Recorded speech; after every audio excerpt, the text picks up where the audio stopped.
Hey guys, it's Yankee Prepper, and today I'm going to give you a little more information on coffee.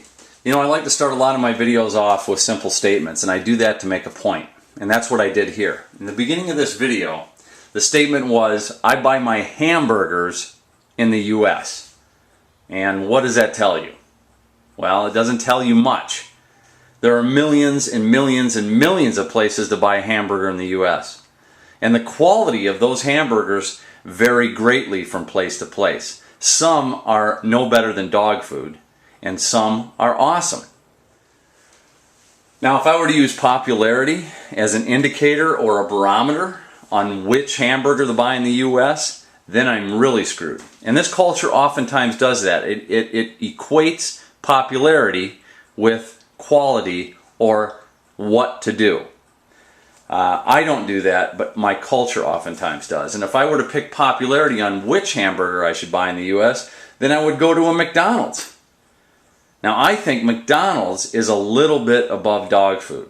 But according to the popularity of billions and billions and billions of hamburgers sold, McDonald's should be the best if I was using that as my indicator of quality. Now, the point that I'm trying to make with that is that that same marketing tactic has been employed in coffee very successfully to Americans, if not more so. You see, if I say to you, well, I get my coffee from Colombia, well, that means about as much as I buy my hamburgers from the US.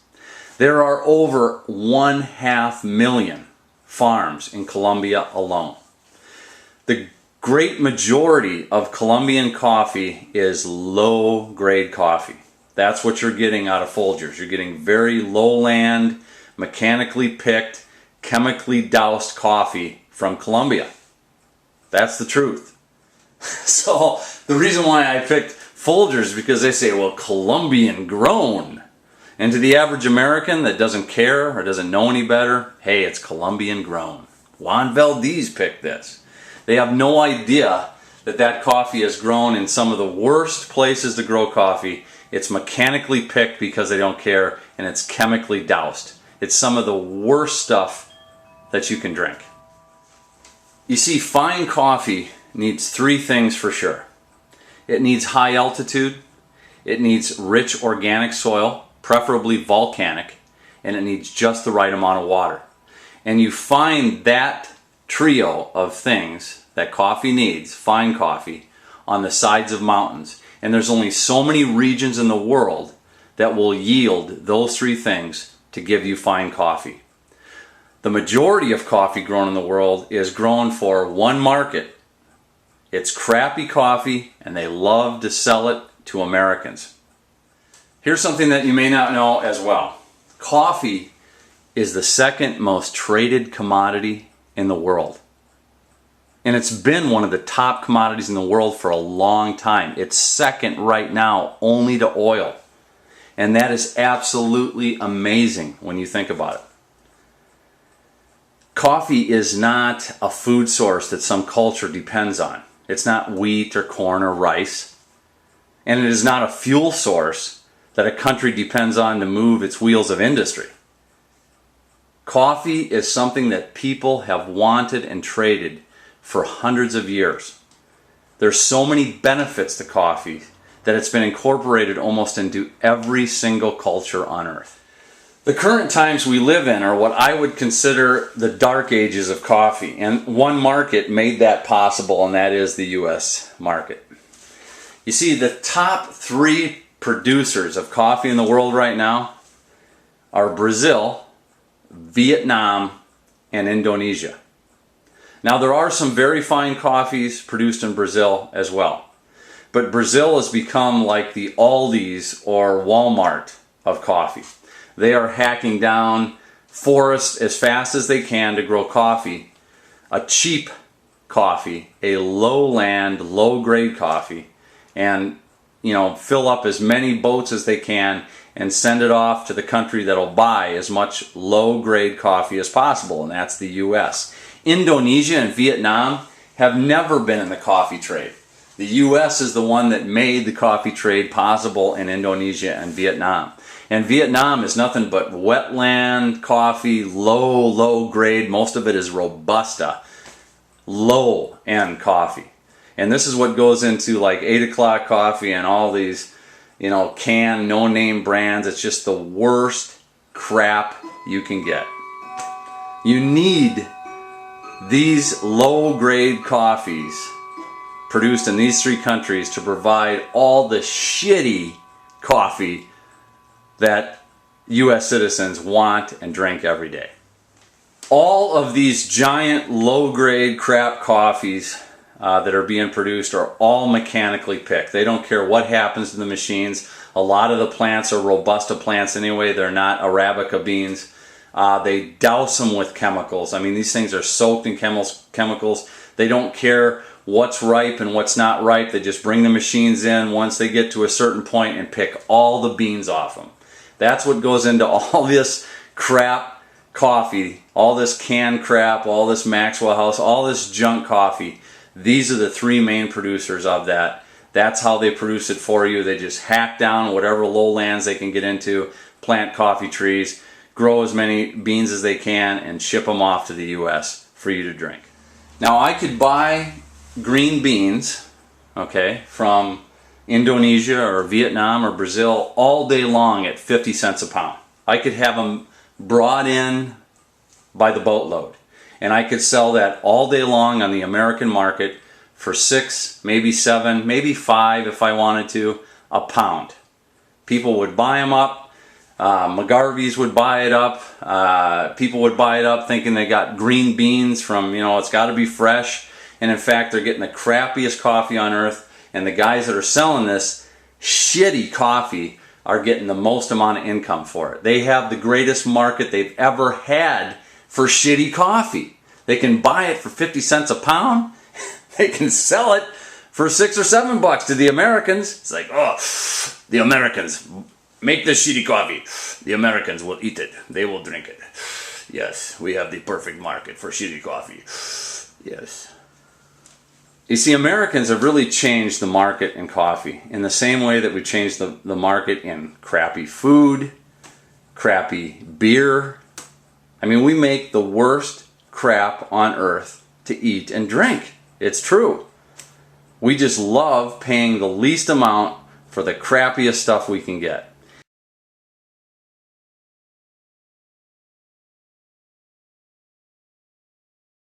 I can tell you that coffee has never been used that way before, and it's not meant to be used that way. Coffee was always treated kind of as a medicinal product, just to be taken in the morning as a kind of a tonic, and it has amazing health benefits.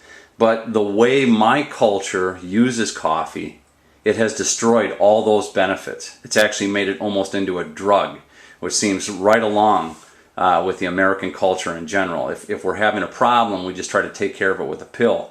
And that's the way coffee is being used. Many Americans drink coffee all day long. And that is to cover up something that's wrong. It's, if you have to drink coffee all day long to get energy, it's not that you're addicted to caffeine. It's that either your health is so poor or your nutritional intake is so poor, something's wrong, and you're just using the caffeine in coffee to make up for that. You shouldn't drink coffee all day long. As much as I love coffee, I only have 2 cups in the morning. Maybe 3 if it's just so good and I can't help myself. In the summertime, I might have some iced coffee in the afternoon. And there's a lot of health benefits to a good, fine cup of coffee. I mean, the list grows and grows, it seems like every year. Anti-arthritis, anti-cancer, anti-Alzheimer's, anti-diabetes. The list goes on and on. There's a lot of great health benefits to coffee. Our ancestors knew that as well. But drinking pots of coffee, of crappy coffee especially, negates all those health benefits. And many Americans are paying the price for this, for drinking mass amounts of crappy coffee every day just to keep going.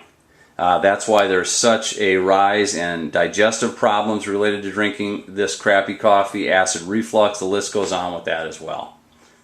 Now, on top of that, one of the biggest jokes inside the coffee world is Americans have been sold on dark roasted coffee. Dark roasted coffee takes a shitty, product to start with and somehow, magically, even makes it worse. Here's a little tidbit for you. Dark roasting was developed by the French, and this goes back to the days when sails powered ships. You're going to love this story.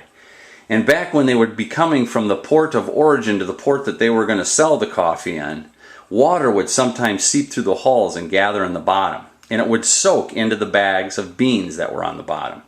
So rather than lose any money from the product that was coming in, they wouldn't be able to sell that coffee as a high-grade coffee. So they would dark roast it, basically burning it to a crisp, and then they would make some money selling it to the poorer peasants. Well, the irony of this is unbelievable, because in modern days, marketing in America has figured out how to get the crappiest coffee that we can grow in Vietnam, bring it to the most affluent culture that's ever lived on the face of the planet, burn it, and then sell it to them and tell them, dark roasting is good. It's strong and bold flavor. Waking up in the morning with dark roast.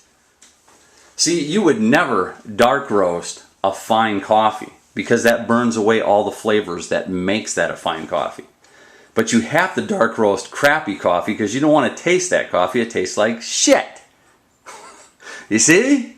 So all you have to do is trick somebody into thinking that dark roast is good and bold. And that's what they've done. So they've succeeded in being able to grow coffee where it never should be grown in the first place, buying it for a quarter or 50 cents a pound, and selling it to Americans who think they're getting a good deal. It's sad and funny at the same time. Now, in comparison, I put out, and this is what you've been looking at, are 4 different beans from 4 different small farms that are grown on the sides of mountains. All of these green offerings are very fine coffee. Costa Rica and Nicaragua, in fact, are border countries, and yet you can see, a pretty significant difference in the beans. Costa Rica being smaller, compact, denser, Nicaraguan being bigger.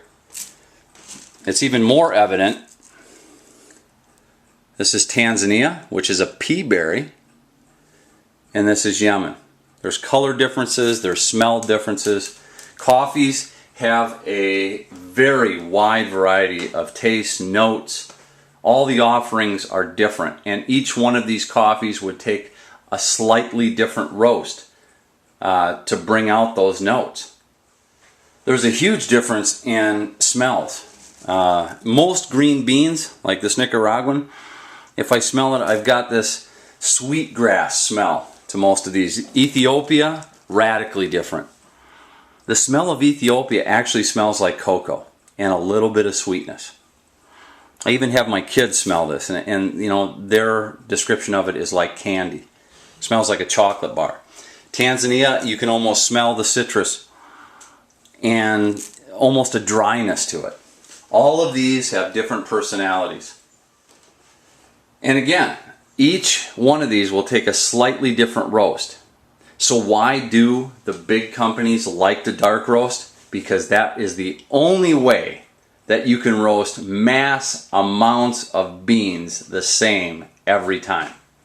They would never want you to know about these notes or differences.